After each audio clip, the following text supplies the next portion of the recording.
Michael had been a single father for 5 years, and every morning started the same. A thermos of cheap coffee, a quiet prayer that Lily's asthma wouldn't flare today, and a long shift collecting the city's forgotten pieces. It wasn't glamorous, but it was steady, and steadiness was something he clung to. Willow Creek Lane was almost done when he noticed her, a small figure sitting alone on the stone steps of the enormous white mansion at the end of the street. The house everyone knew, the only billionaire family for miles. The girl sat completely still, her long dark hair falling like a curtain around her face. She wore a pale blue dress that didn't quite match the cold morning. At first, Michael assumed someone would come rushing out behind her. A nanny, a guard, someone. Kids like her were never alone. But no one came. He slowed the truck, frowning. "Weird," he murmured. From the passenger seat, his co-worker, Joe, looked up from his phone. "What's weird?" "That girl. Isn't that the Grayson kid?" Joe squinted. "Yeah, that's Ava. Billionaire's daughter. Born mute, they say."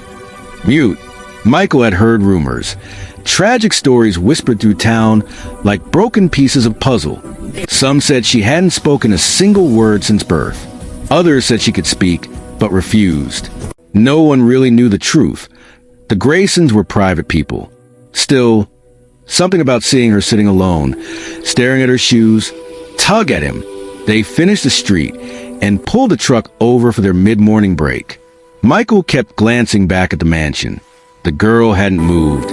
"You're thinking too hard," Joe chuckled, tearing open a second breakfast sandwich. "She's fine. Rich folks do weird things." Michael tried to laugh, but he couldn't shake it. "She looks lonely." Joe shrugged. "Lonely with a pool bigger than my house? Must be rough." But money didn't stop a person from feeling lost.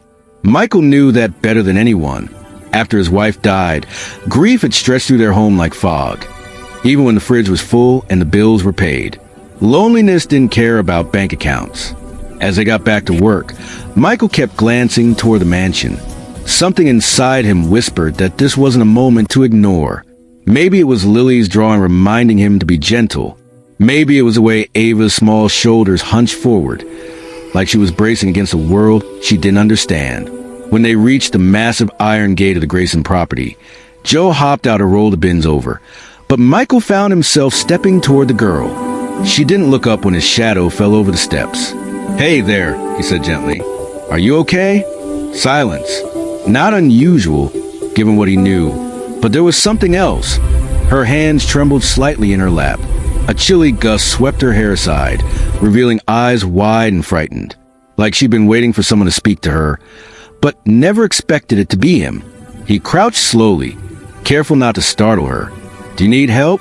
Or are you just waiting for someone?" Still no response, but she reached toward her ankle, wincing. Michael followed her gaze and noticed a swelling bruise, likely from a twisted fall. "Ah," he murmured, "you're hurt." Ava didn't nod, didn't shake her head, but her fingers curled inward, as though she was trying not to cry. Michael's protective instincts kicked in. He had seen this kind of silent pain before. In Lily, on nights she fought for breath, but felt too scared to admit it. "Okay," he said softly. "How about this? I'll go ring the doorbell and get whoever looks after you. You won't have to move." But when he glanced at the front door, something made him pause. It was slightly open, just enough to sense the emptiness behind it. No staff, no voices, no footsteps. "Strange," he whispered. Joe's voice cut in from behind. "Mike, need a hand or what?" "Give me a sec," Michael called back. Ava's eyes darted anxiously at the raised voices. She flinched, just barely, and Michael lowered his tone again. "Sorry," he murmured. "Didn't mean to scare you." He extended a hand slowly, not to touch her, just to show he wasn't a threat. She stared at his palm like she'd never seen someone offer help without expecting something in return. And then, to his surprise, she reached out, just for a moment, just enough for her fingers to brush his. But that tiny gesture felt enormous, like a quiet cry for connection. "Let's get you inside," he said gently. "You shouldn't be out here alone." She hesitated, then nodded, the smallest, trembling nod. As he helped her to her feet, the wind rustled the tall hedges and the mansion loomed above them. Too quiet, too still, carrying a sense of something unspoken waiting inside. They had barely taken 2 steps toward the door when a voice suddenly shouted from deep within the house. And that was the moment Michael realized something was terribly, terribly wrong. A crash echoed through the mansion, sharp, metallic, jarring enough to make Ava flinch, so violently she nearly slipped from Michael's grasp. He steadied her instinctively, his heart thudding. No ordinary home made a sound like that. Joe froze near the bins. What the hell was that? Michael didn't answer. His eyes were locked on the open doorway, shadow pooling behind it like something had swallowed all the light inside. Ava clung to his sleeve now, her small fingers trembling against the rough fabric of his work jacket. She didn't make a sound, but her fear spoke loudly enough. "It's okay," Michael whispered, though he wasn't sure it was. "You're safe with me. I promise." He guided her gently toward the mansion, each step careful, quiet, as if the house itself were listening. When they reached the threshold, the air changed, cooler, heavier, laced with a faint metallic tang that made the hairs on the back of his neck rise. Inside, the grand foyer stretched upward with marble floors, and a chandelier glittering like a frozen waterfall. But the beauty felt wrong, because the silence wasn't peaceful. It was tense, waiting. Ava tugged lightly on his sleeve, shaking her head in frantic little motions, trying to warn him not to go further. "It's all right," he murmured again. "I'm not going far. I just need to see if someone's hurt." But her grip tightened. Joe, who had followed reluctantly to the doorway, whispered, "Mike, maybe we should call this in." Michael agreed. He should. He absolutely should. But then he heard it. A muffled groan, low and pained, drifting from somewhere down the left hallway. Ava's eyes widened in recognition. "You know that sound, don't you?" Michael asked softly. She didn't nod, didn't move, but her silence was an answer all on its own. He squeezed her shoulder once. "Stay by the door with Joe. Don't move." Her fingers refused to let go of his sleeve, but she slowly loosened her grip, her expression pleading with him not to disappear. Michael stepped carefully down the hallway, passing expensive paintings and tall glass cabinets. His boots echoed off the floor in dull thuds. A second groan came, closer now, followed by a weak cough. He found Mr. Grayson half-slumped against a console table, his usually immaculate suit wrinkled and stained with blood along the sleeve. A toppled vase lay shattered beside him. Michael rushed over. "Sir, can you hear me?" Grayson blinked up weakly, confusion clouding his gaze. He tried to speak, but the words tangled in his throat. "What happened?" Michael asked. Grayson's chest heaved. His hand lifted shakily, not pointing toward his wound, but toward the foyer where Ava stood. "Your daughter?" Michael asked. "Is she hurt? Is someone else here?" Grayson's head moved in a faint, slow denial. "Not someone else. Not danger." "Then what?" When he tried to rise, his legs buckled. Michael caught him, lowering him gently to the floor. Ava broke free from Joe and scampered toward them the moment she saw her father fall. She dropped to her knees at his side, her small hands trembling as she reached for him. Grayson forced a smile, painful, soft, and brushed a stray strand of hair from his daughter's face. She blinked hard, tears gathering but not falling. No words left her mouth. Nothing ever did. Michael opened his phone. "I'm calling an ambulance. You need medical attention." Grayson's hand shot up, gripping his wrist with surprising strength. His eyes sharpened. No police." The words rasped like sandpaper. Michael hesitated. "Sir, something caused that injury. You need—" "No police?" Grayson repeated, and the desperation in his tone made Michael swallow his argument. This wasn't fear of danger. It was fear of exposure. Ava pressed her forehead to her father's chest, clutching his shirt. He stroked the back of her hand gently. "She was alone outside," Michael said quietly. "She's hurt, too. Look at her ankle." Grayson's eyes darkened with guilt. "It was an accident," he croaked. "I didn't mean—" He cut off, wincing as pain shot up his arm.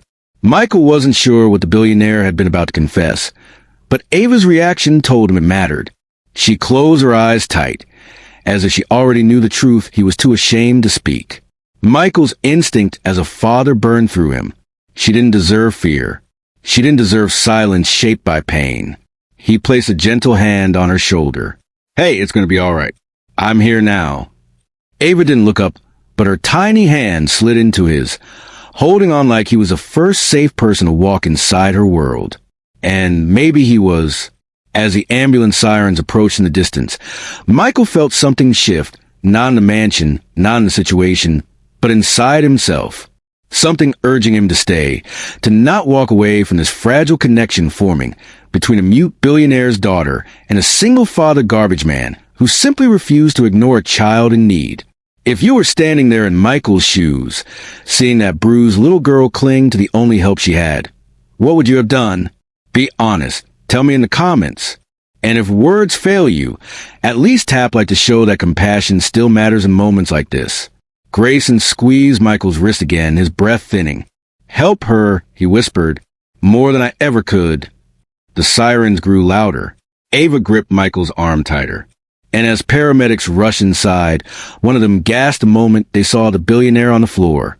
The paramedic dropped to his knees beside Mr. Grayson, his gloved hands moving fast. "We need a stretcher now," he shouted to the team rushing in behind him. Ava startled at the sudden noise, clutching Michael's sleeve as though the world around her become too loud, too bright, too overwhelming. Her small body trembled against him, and instinctively, Michael shifted to shield her from the chaos.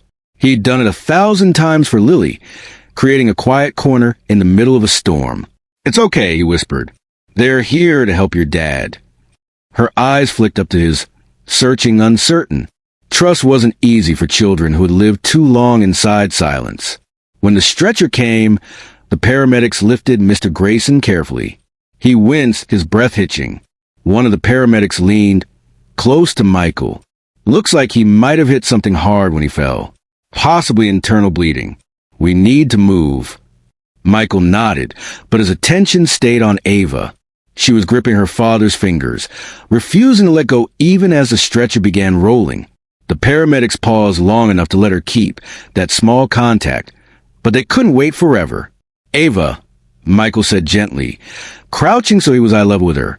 "They're going to take him to the hospital. You'll get to see him again very soon. But right now you need to stay safe too." Her breathing hitched, barely audible but sharp, and she shook her head fiercely. She didn't want to stay. She wanted to follow. "Sir," a paramedic called to Michael. "Is she coming with us? We need a guardian's permission." Michael looked toward Grayson, who struggled to lift his head. His voice was faint, barely a rasp. "Take her with him." The paramedic frowned. "And you?" Grayson's gaze shifted to Michael, full of a strange, fragile plea. "Stay," he whispered. "Stay with her?" Michael swallowed. He was just a garbage man. This wasn't his world. This wasn't his responsibility. But Ava's small hand tugged at his coat. Gently this time, fearful but hopeful. He nodded. "I'll stay with her." Relief softened the tension in Grayson's face before the paramedics wheeled him out the door. Ava took one step after the stretcher, then another, limping on her injured ankle. Michael moved beside her, supporting her without making her feel carried. Children like her understood dignity in ways adults often overlooked. Outside, the ambulance door swung open and the medics guided Mr. Grayson inside. Ava hesitated at the threshold. Her little hand reached slowly, but halfway there, she pulled back, confused and overwhelmed. Michael leaned down. "Hey," he said softly, "if you want to go with your dad, I'll be right behind you. I won't let you go through this alone." That was what she needed. She stepped inside at last, settling onto the seat beside the stretcher, her hand resting gently on her father's. Michael didn't join them. The paramedics told him to follow in his own vehicle. So he watched as the ambulance roared away, red lights flashing against the morning sky. Ava pressed her forehead to the window, watching him until the vehicle turned the corner. Joe exhaled a long, shaky breath beside him. "Man, this is way above our pay grade." "Yeah," Michael murmured, but she needed someone. "Mike," Joe said quietly, "you gonna tell Lily why her dad's not coming home for lunch?" Michael rubbed a hand over his face. Lily, he'd have to call her school. Explain he might be late. Guilt pricked his chest. He never broke routines with her unless he absolutely had to. This is important, he said. She'll understand. Joe nodded. You want me to handle the route? Please. Once Joe drove off in the truck, Michael walked toward a small car parked at the end of the street. He paused, looking back at the mansion. The open door still swaying in the breeze, as though the house itself was exhaling after holding too many secrets inside. When he finally slid into the driver's seat, he allowed himself one deep, grounding breath. What had really happened in that house? Why was Grayson so afraid of police involvement? And why had he asked him, a stranger, to stay with Ava? Questions swirled like dust in a sunbeam, impossible to grasp. But one thing felt certain. This wasn't the end of something. It was a beginning. As he started the car, his phone buzzed. A text from Lily's school popped up. Everything okay, Mr. Hale? You never miss pickup. He stared at the message, then at the road ahead. Not sure yet, he whispered. He drove toward the hospital, unaware that the story unfolding around him would reshape not just Ava's life, but his own and Lily's too. Sometimes the smallest choices, stopping a truck, offering a hand, speaking gently to a frightened child, became the threads that rewove destinies. And somewhere deep inside the ambulance ahead, a little girl who hadn't spoken a single word in all her years was holding on to the idea of safety for the first time in her life. Have you ever had someone show up for you in a moment when no one else did? If so, write yes, and tell me their name. Maybe your gratitude can travel further than you think. By the time Michael reached the hospital parking lot, he saw nurses rushing Ava inside, her limp more pronounced now. He hurried in after them, the sliding doors parting with a hiss. The scent of antiseptic hit Michael instantly, sharp, clean, the kind of smell that lived in every hospital hallway. Nurses pushed Ava gently through the corridor in a wheelchair, her small hands disappearing into the sleeves of her pale dress. She turned her head constantly, searching for Michael even when she couldn't see him. I'm right here, he called softly as he followed. I've got you. Her shoulders relaxed. Only a little, but enough for him to see that his presence mattered more than he had realized. A nurse guided the wheelchair into a pediatric assessment room. We'll take a look at her ankle, she told him. Has she spoken at all? Does she communicate in sign? Michael shook his head. She doesn't speak. Ever. The nurse offered a sad smile. We'll be gentle.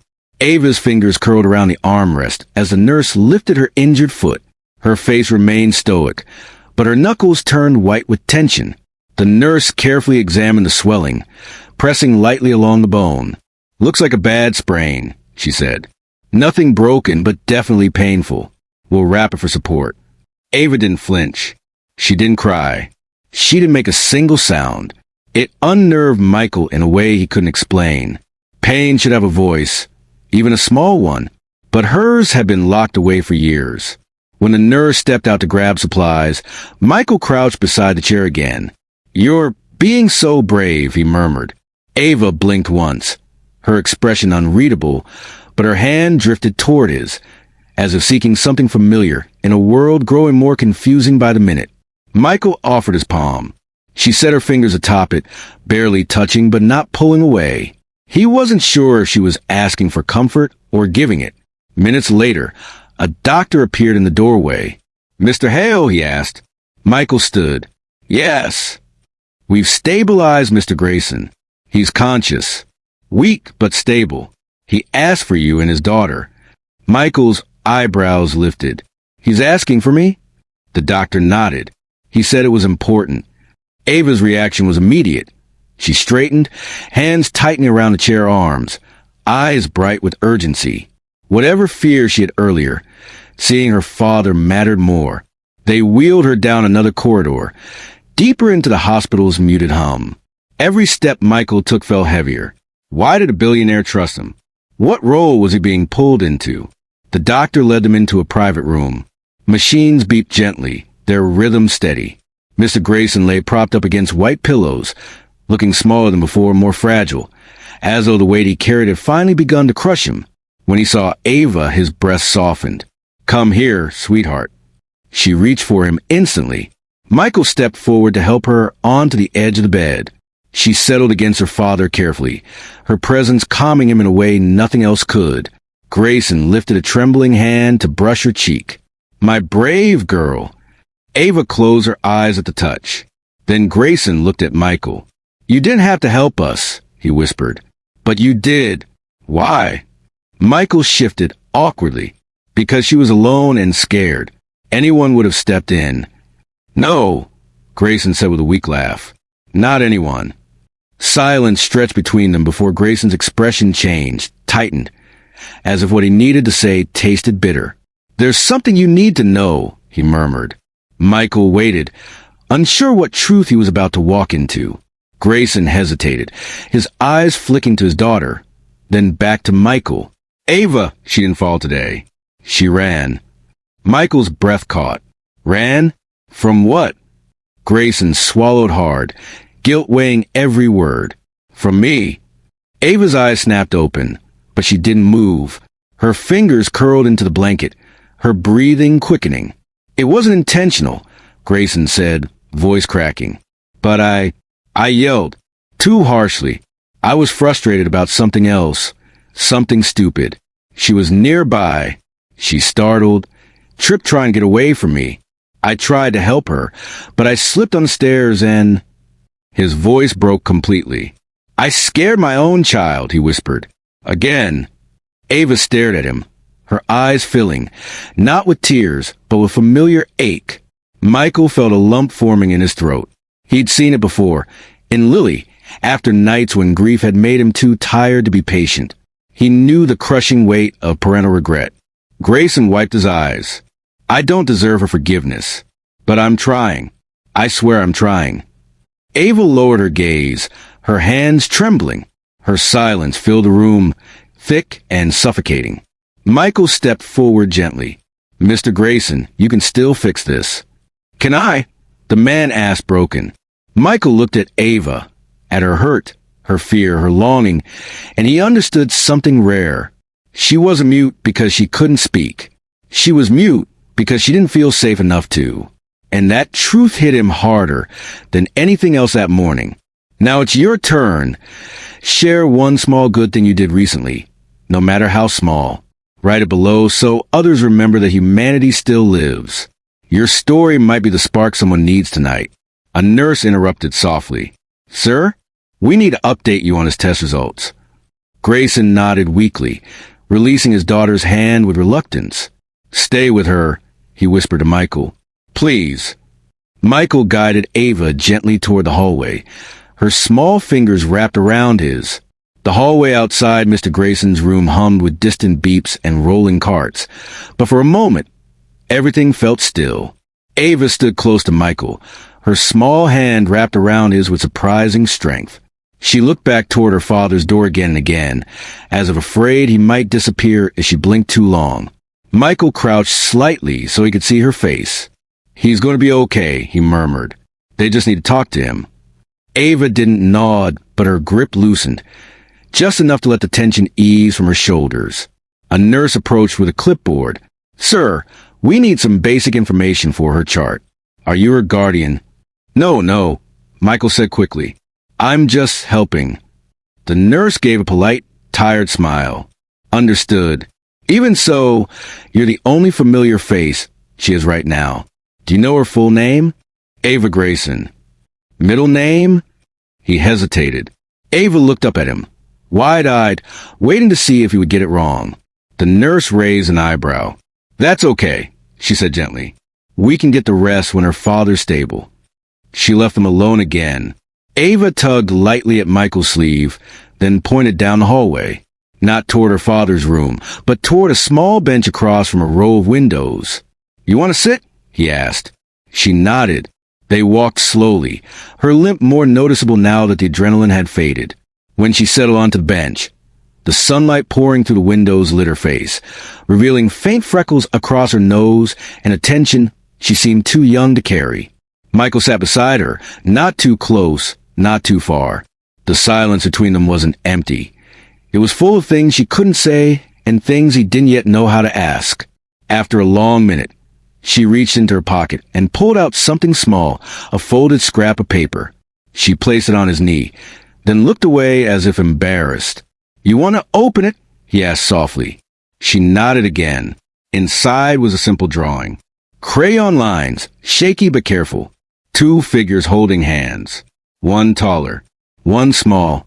Above them, a speech bubble drawn in blue, empty inside.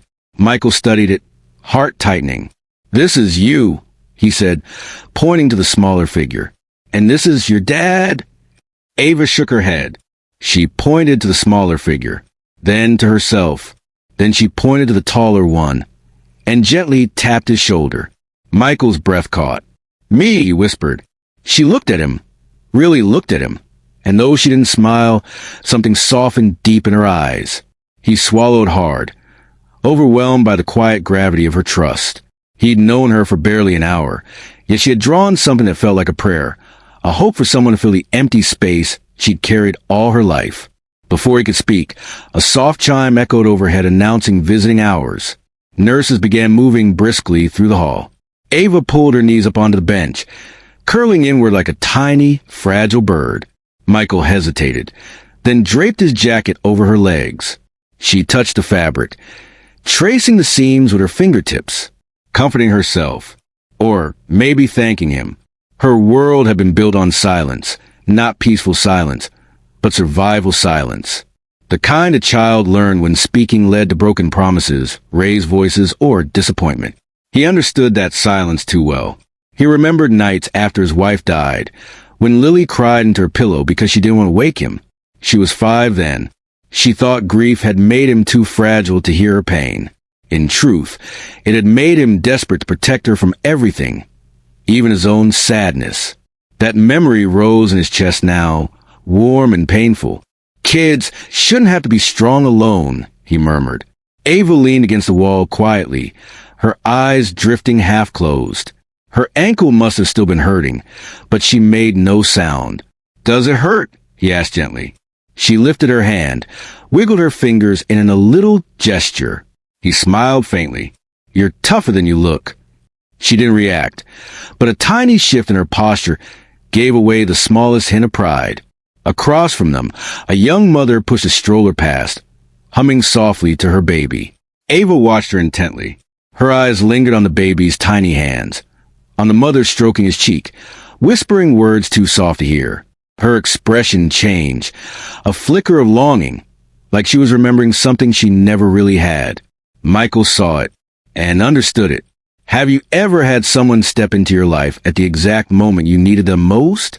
If so, write yes, and share who they were.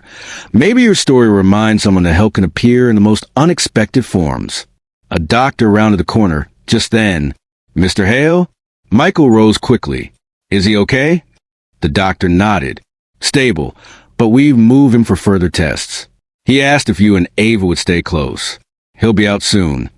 Ava's shoulders eased noticeably, until another voice called from down the hall. "Excuse me, are you with the Grayson family?"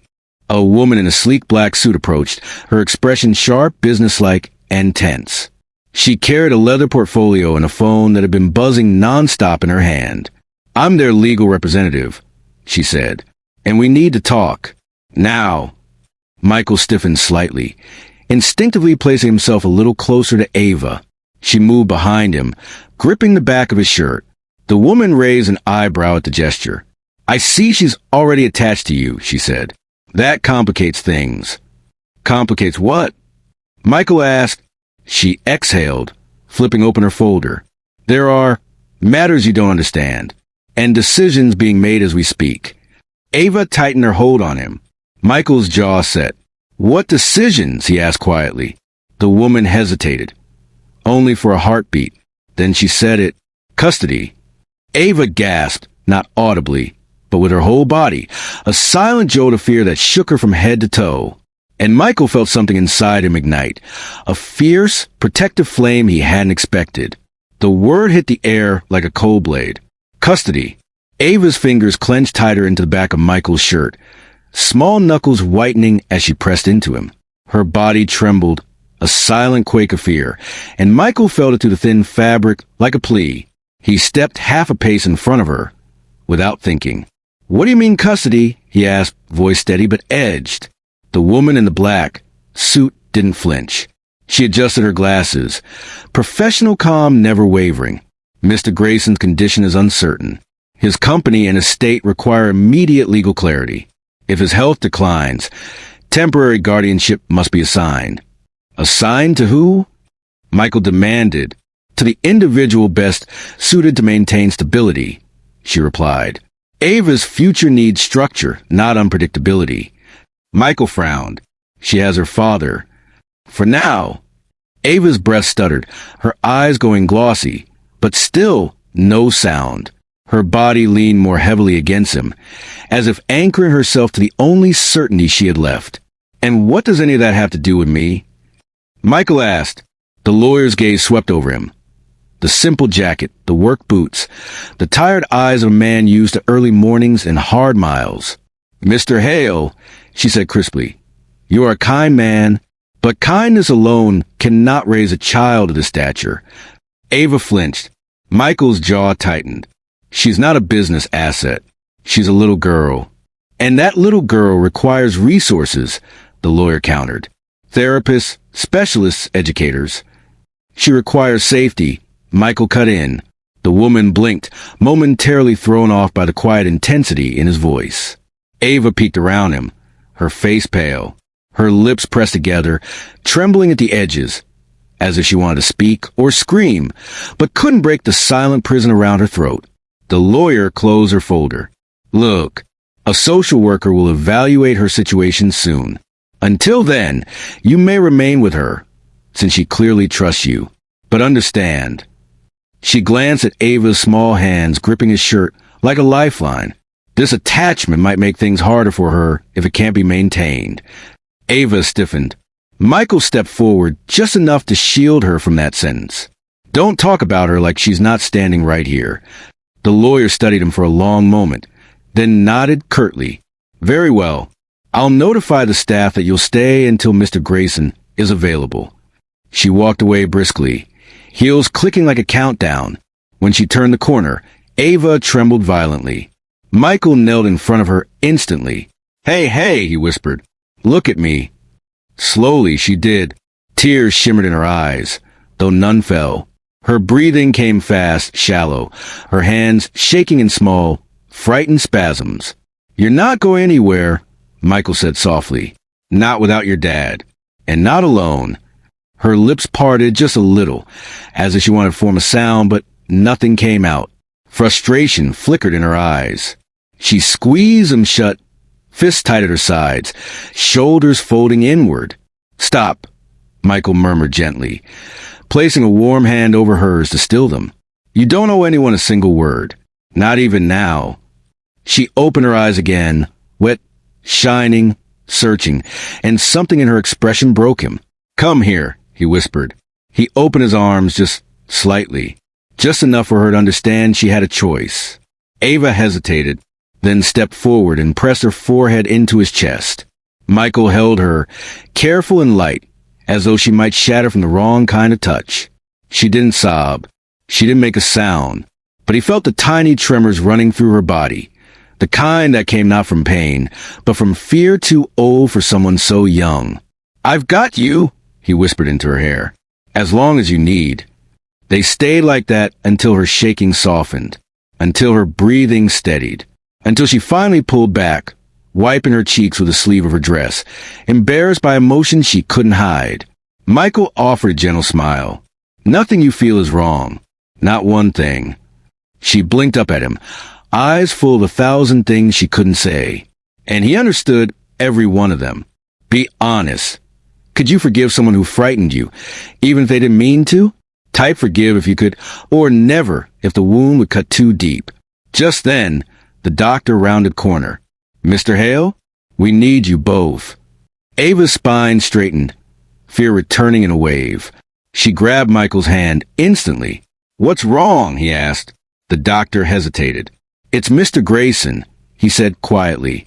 "He regained consciousness, and he asked for you. Urgently." Ava's breath caught. But that's not all, the doctor continued, glancing at her with a softness he wasn't allowed to fully explain. He began to say something about why she never speaks. Michael felt Ava's hand tighten around his. Is he awake now? Michael asked. Yes, the doctor said. But he's fading in and out. We should hurry.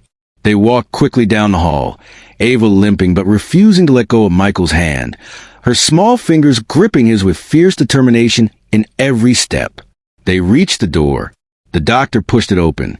Inside, Mr. Grayson lay pale and shaking his breath in, but his eyes were open, waiting for them. And the moment Ava saw him, her entire world seemed to tilt. Ava hurried to her father's bedside, her steps uneven from her injured ankle, but fueled by pure instinct. Michael moved with her, staying close in case she lost her balance. When she reached him, she gripped the side rail of the hospital bed, eyes wide, silent, pleading. Mr. Grayson forced a weak smile. There you are, my brave girl. Ava leaned forward, touching his arm gently, as if afraid even her fingertips might cause him pain. He lifted a trembling hand and placed it over hers. The moment their skin met, she closed her eyes, a tiny, fragile sigh slipping through her nose, a soundless expression of relief. Michael stood a respectful distance away, but close enough to see the cracks in the billionaire's usually composed demeanor. The man who commanded boardrooms now looked like he was fighting just to stay conscious. Mr. Hale, Grayson rasped. Michael stepped forward. I'm here. Grayson swallowed with difficulty. Thank you for staying with her. She's scared, Michael said quietly. She needs you. Grayson's eyes darkened. I know, and I failed her. Ava opened her eyes, shaking her head quickly, fiercely. You protect me, Grayson whispered to her. Even now, you protect me. She bit her lip, trembling again. Grayson turned his gaze back to Michael. There's something you need to understand about her silence. Michael nodded, listening closely. Ava wasn't born mute, Grayson said. Michael's breath caught, though he suspected it deep down. She spoke when she was little, Grayson continued. Softly, shyly, but beautifully. Her first word was Daddy. I remember crying when I heard it. She was only 2. Ava stiffened beside him. But as she grew, Grayson whispered, everything around her grew louder. Expectations, responsibilities, pressure I never meant to place on her. My world swallowed hers. Ava's chin trembled. When her mother died, he said, voice cracking, I didn't know how to raise a grieving child while grieving myself. I shut down. I worked longer hours. I told myself it was to give her a future, but really I was running. Ava looked away, her tiny shoulders curling inward. One day, Grayson whispered, she tried to talk to me, tried to tell me she missed her mom. I told her I didn't have time. A sound escaped Ava, a shaky exhale, almost a sob but without sound. And from that day on, Grayson said, tears sliding down his temples, she never spoke again. Michael felt the weight of it hit like a blow, a silence born not from inability, but from heartbreak. Ava's face crumpled. She pressed her forehead to her father's arm, her fingers clutching his sleeve desperately, as though trying to hold together the pieces of her childhood. I'm so sorry, Grayson choked out. I shut you out. I pushed you away. I was so afraid of losing you that I lost you anyway. Ava squeezed her eyes shut, tears dripping soundlessly onto the blanket. Michael stepped closer, laying a gentle hand on her back. She leaned into it without hesitation, her small body shaking under the weight of years of unspoken pain. Grayson looked at Michael, eyes desperate. Help her, please. She listens to you. She trusts you. Ava's head snapped up, fear flickering in her eyes. She grabbed her father's hand with both of hers, shaking her head again and again. No, sweetheart, Grayson murmured. Not instead of me. Never instead of me. But with me, I'm afraid I won't be enough. Ava pressed her cheek to his hand, a silent plea for him not to speak such things. I need you both, he whispered. I need you to have someone if I don't make it. Ava jerked upright, eyes wide, panicked. shaking her head violently, pressing her hands over her ears. No, no. No sound came out, but the emotion was deafening. Michael's heart clenched. He knelt beside her. Ava, he whispered. He's not giving up. He's just scared. Like you. She breathed fast, too fast, panic spiraling. Look at me, Michael murmured, gently turning her face toward him. She did, eyes drowning in terror. You're not losing him, he said softly. Not today, and not without a fight. A single tear slipped down her cheek. If that moment just now hit you deep, leave a red heart. Sometimes one symbol says what words can't. Ava wiped her face with the back of her hand, trying to steady her breath. Grayson blinked slowly, exhaustion pulling at his features. Michael, promise me you'll stay with her, at least until I'm strong again. Michael glanced at Ava. She was staring at him, her expression raw, hopeful, terrified of the answer. He swallowed the lump in his throat. I'm not going anywhere. Ava's shoulders dropped in relief, and she exhaled shakily, the closest thing to a sigh he'd ever heard from her. Just then, a nurse rushed in. Sir, we need to run another scan. His vitals are dropping. Ava's grip on her father tightened. Grayson touched her cheek. I love you, he whispered. Ava froze, her lips parted, trembling, like a child on the edge of breaking a lifelong silence. But the nurse gently parted them, guiding the bed away. Ava reached out, fingers grasping at the air as her father was wheeled through the door. Michael caught her before she collapsed. Her silent scream tore through the room, her body shaking violently as she clung to him. And for the first time, Michael felt she was standing at the edge of a moment powerful enough to shatter every wall she'd ever built. Ava trembled uncontrollably, her small hands fisting in the fabric of Michael's jacket. Her face was buried against him, shoulders shaking with the grief she could not voice. Michael held her with both arms, steady yet gentle, letting her shake, letting her break, because she'd held too much inside for too many years. It's okay, sweetheart, he whispered, his chin resting lightly on her hair. I know. Her breath hitched. She clung tighter, as though afraid he might vanish like everything else she'd ever relied on. The hallway had emptied. Nurses rushed in the distance. Machines beat behind closed doors. But here, in this small waiting room, the world had narrowed to just two people. One too young to carry this pain, and one who suddenly realized he would carry it with her for as long as she needed. Minutes passed before her shaking softened. She didn't pull away, just rested against him, exhausted, fragile, but safe. When she finally lifted her head, her face was blotchy with tears, her eyes red-rimmed. She wiped her cheeks, embarrassed. You have nothing to apologize for, Michael said softly. You're allowed to feel. You're allowed to hurt. And I'm not going anywhere. Her lips wobbled. She blinked slowly, the weight behind her eyes shifting from fear to something warmer, something trusting. A nurse approached. There's an empty room beside radiology, she said quietly. You can wait there until we know more. Michael nodded, lifting Ava gently into his arms. She didn't fight him. She folded into him like she finally knew she was safe to rest. He carried her down the hall, her head on his shoulder, her fingers twisting idly in the collar of his shirt. Something in her posture had changed. She wasn't clinging out of panic now. She was holding on because she wanted to. The waiting room they were given was small, with 2 chairs and a dim lamp. Michael sat, keeping Ava in his lap, letting her settle however she needed. She tucked her knees up, leaning her cheek against his chest, staring blankly ahead. He stroked her hair gently. Your dad loves you, he murmured, more than he knows how to show. She blinked, a slow tear slipping free. And he's fighting, Michael added. For you. Ava pressed her forehead deeper against him, as though absorbing the words into her skin. Silence wrapped around them, softer this time. Healing silence. The kind that wasn't empty. The kind shared between two people who finally understood each other. After several minutes, Ava shifted. She lifted her head, turning toward Michael's face. Her eyes studied him intently, searching, asking. What is it? He whispered. She hesitated, then reached up with one trembling finger and touched his cheek, a small, grateful gesture that felt far larger.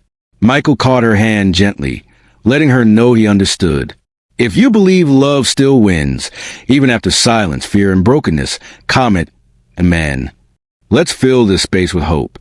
Someone scrolling might need to see it. A soft knock came at the door. A doctor stepped inside, his expression calm but serious. Ava, Mr. Hale, we've stabilized her father. He's out of immediate danger. Ava jolted upright, eyes wide. He's asking for both of you, the doctor added with a small smile. Relief flooded through her so fast she swayed. Michael steadied her and stood, lifting her easily as she wrapped her arms around his neck. They followed the doctor back to the recovery wing.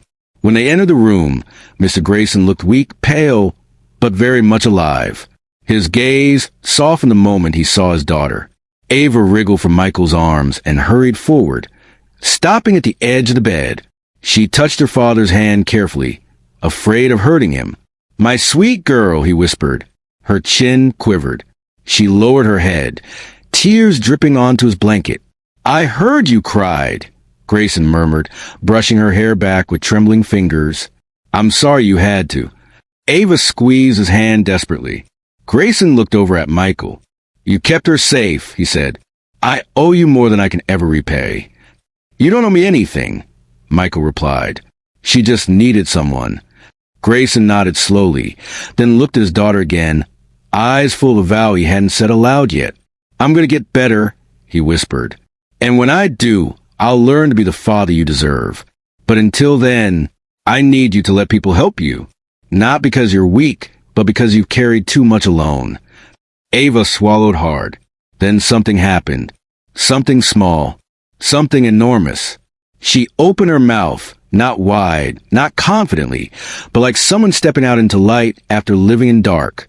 A faint breath shaped a single syllable. Barely sound. Barely there. D. She froze, shocked by the noise that escaped. Michael's breath caught. Grayson's eyes filled instantly. Ava covered her mouth, overwhelmed. Grayson cupped her face. "It's okay, sweetheart. You don't have to force it. I just wanted you to feel safe enough to try." She leaned into his touch, but then looked back at Michael. Her eyes glistened with something like gratitude, or maybe the beginning of trust she had never given anyone outside her father. If the story touched you, don't scroll away quietly. Tap like, not for me, but for the little girl who carried years of silence and still dare to hope again. One click is your way of saying, "I felt this with you." A gentle quiet settled in the room, a peaceful silence this time, a silence that felt like healing. Moral: sometimes the smallest kindness, a hand extended, a soft word, a moment of patience, becomes a thread that stitches a broken heart back together. And sometimes the people who seem the least expected can become the very lifeline someone has been silently waiting for.